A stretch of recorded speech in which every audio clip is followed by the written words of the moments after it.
Hey, let's jump right in. Tell us what is going on this weekend that people can see and learn and understand more about 1967.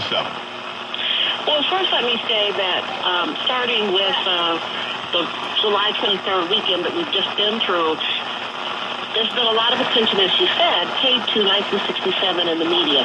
And what we're going to do this weekend on July 29th, Saturday, from 10 to 12 at the Detroit Historical Museum, is to bring together a group of panelists, of journalists and community leaders, people who've worked in the business, to talk about a report that was done back in 1967 at the request of President Johnson to look into what happened in Detroit and around the cities as it relates to the summer of 67, where there were uprisings all across urban areas. And that's what we're going to be focusing on.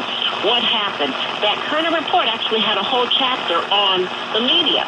And they talked about what worked, what their findings were, and recommendations for what needed to happen differently as it relates to media coverage. Karen, what did the Kerner Commission report say about the coverage? Was it fair? Was it misleading about what was really happening in Detroit and other communities across the country? Well, one of their basic conclusions was, while there was a couple of areas of concern. One was there was some inaccuracy, although there were a lot of attempts to make coverage accurate. In the case of Detroit, they gave an example of the rush to give coverage to the event. Journalists attempted to provide statistics that weren't always accurate. So the amount of damage reported wasn't accurate. They also found a concern about the point of view of how the events were reported. They weren't reported from the perspective of African Americans. And this is in part because the audiences for the media outlets at that time, and maybe it's not greatly different today, was a largely white audience. And therefore the perspective and the concerns of the African American community were not addressed. And the biggest thing they said was Detroit at the time was considered a model city, but there was a failure to understand, report, and deal with the underlying issues around racial discrimination, police brutality, that were just below the surface and were triggers for what happened in the summer of 67. And the fact that that was unrecognized and underreported was a major finding.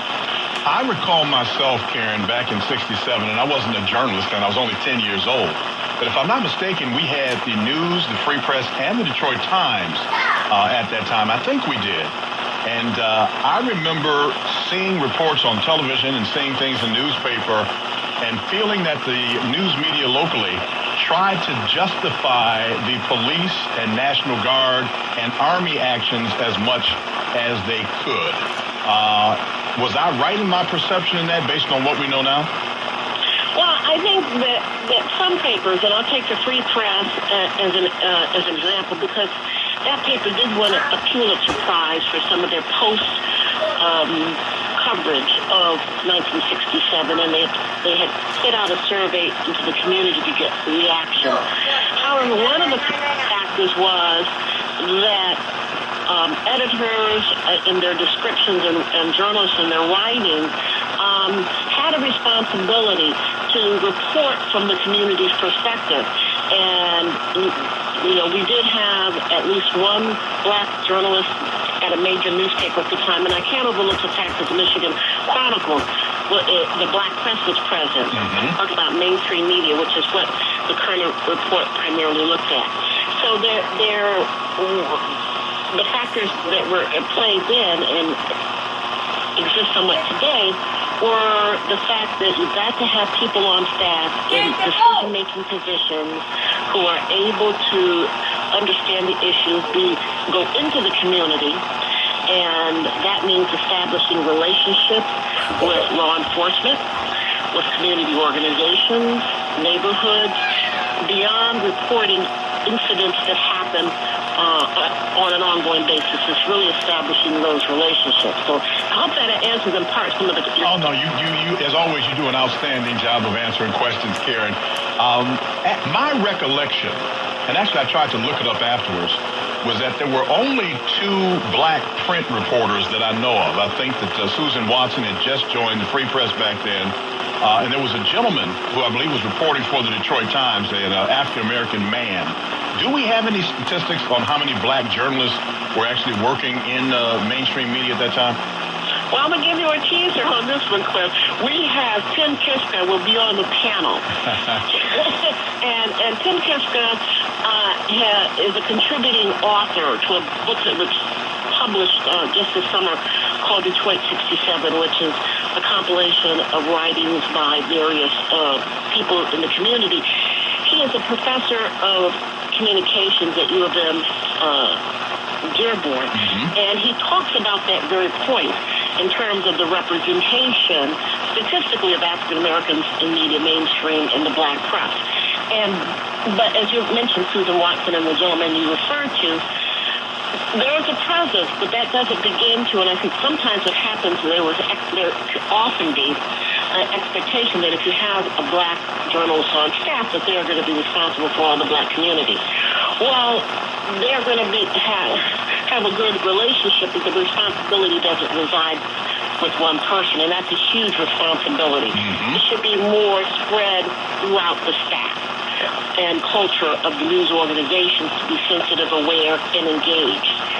So toward that point, Tim Kiska does a great thing on that representation. He has the statistics. No doubt about it. Tim has been a good journalist for a long time. What is happening now, Karen Hudson Samuels? Has news coverage and media coverage of the black community and race issues in Detroit improved, stayed the same, or maybe even gotten worse now? Well, I think in the years immediately after 1967, there was certainly a rush to be aware and responsive in terms of hiring, promotion of African Americans across media platforms. And that went on for a period of time, and then it appeared to drop off a bit. And I must say that the media, and when I say media, I mean print, TV, and radio, but particularly print, have been greatly impacted by technology. And they've had to downsize and regroup, and staffing has become an issue. So the challenge and being driven often by competition to be the first to report a story, all of those factors you put together have kind of reduced somewhat the staffing on across the board, because in the downsizing, sometimes you lose some of your best people. That's on the newspaper side. On the TV, local news side, the report said that there was a distrust of the national media kind of across the board in communities they looked at. However, there was a greater trust of the local media, which was kind of interesting. I think that local media today, in the case of television, what people often say is it becomes a lot of crime reporting as the lead story often on the evening news, and not enough reporting on what's going on from the perspective of the communities more broadly, and that the greater attention needs to be paid to the activities of organizations, of businesses, and individuals who are working in the communities, doing quite a few things beyond the fact that here is, and that's the headline kind of thing, but the rush to, and as you've heard that phrase, as a journalist, the phrase, if it bleeds, it leads. Yes. and that was something that happened in previous decades, and competition to be the first with the story happens today. Now, some of it's legitimate. There are episodes of criminality and crime that are justified to be the lead story, but on an ongoing daily basis or frequently regular basis, people say, well, gee, what else is going on? And having a beat that covers business as well in the community. There used to be a time people would cover city government, yes, community, and so that's all. Resources. Yeah, I used to be one of those guys. You're right. Right. And that's very difficult in this climate. But when you have people who are, and then you've got a turnover of new reporters and editors and people coming into the city, and they have to quickly become acquainted and immersed in the issues and what's going on. that's a challenge as well, to understand Detroit and its 139 square miles beyond the 7 approximately square miles of Midtown and downtown is a challenge. So on the one hand, and I think the public needs to be a voice if there's dissatisfaction. I think journalists and newspapers and